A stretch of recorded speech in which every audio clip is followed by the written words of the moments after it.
Halo semuanya, kami dari kelompok 2 akan mempresentasikan tentang percobaan mengetahui keadaan ikan pada air bersih dan tercemar.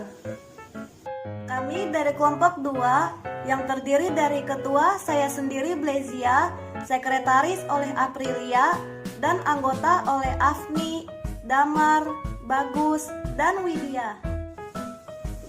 Ayo pikirkan, pernahkah kamu melihat gerakan ikan dan menghitung gerakan membuka menutupnya operkulum atau tutup insang selama 1 menit atau frekuensi pada habitat air yang bersih?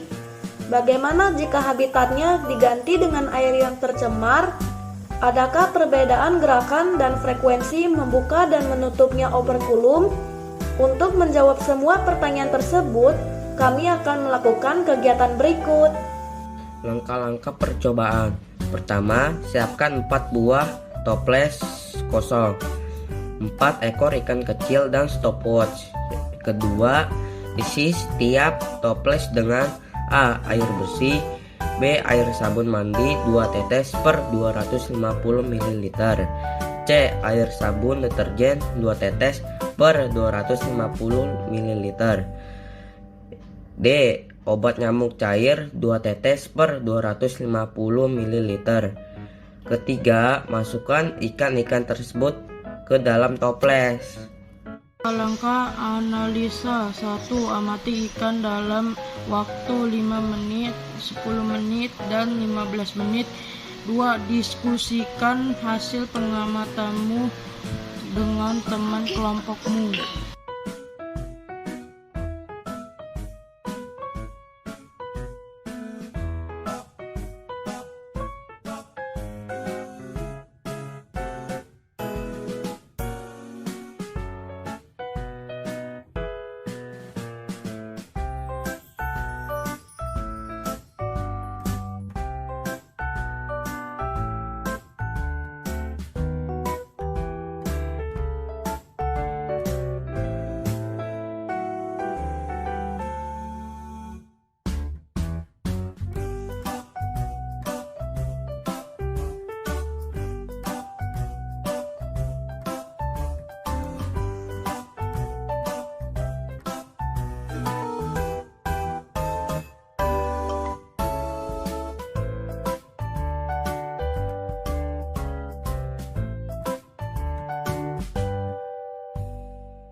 Hasil pengamatan.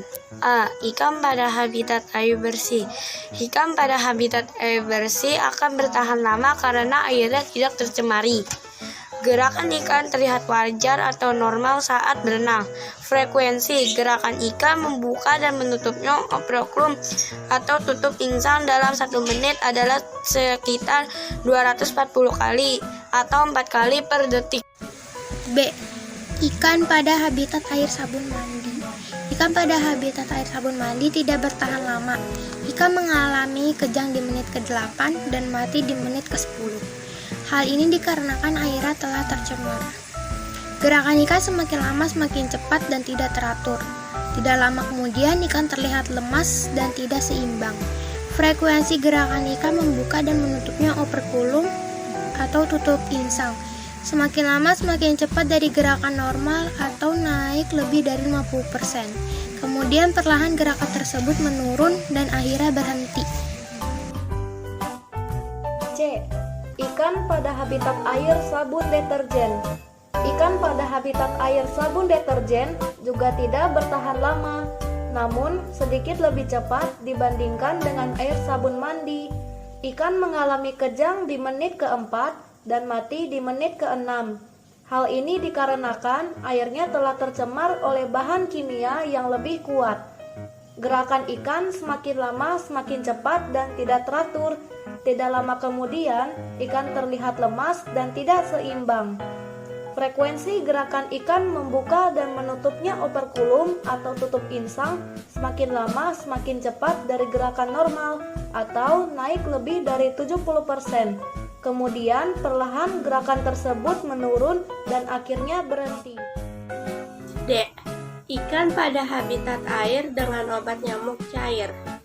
Ikan pada habitat air dengan obat nyamuk cair dapat bertahan lama karena jenis larutan pada obat nyamuk cair mengandung minyak sehingga tidak dapat menyatu dengan air, tetapi hanya berada di atas permukaan air, sehingga ikan akan tetap hidup di bawah. Gerakan ikan terlihat wajar atau normal saat berenang. Frekuensi gerakan ikan membuka dan menutupnya operculum. Tutup insang dalam 1 menit, sama seperti ikan pada habitat air bersih. Kesimpulan, berubahnya tatanan lingkungan oleh kegiatan manusia atau oleh proses alam menyebabkan kualitas lingkungan turun sampai ke tingkat tertentu. Akibatnya, lingkungan menjadi kurang atau tidak dapat berfungsi lagi sesuai dengan peruntukannya.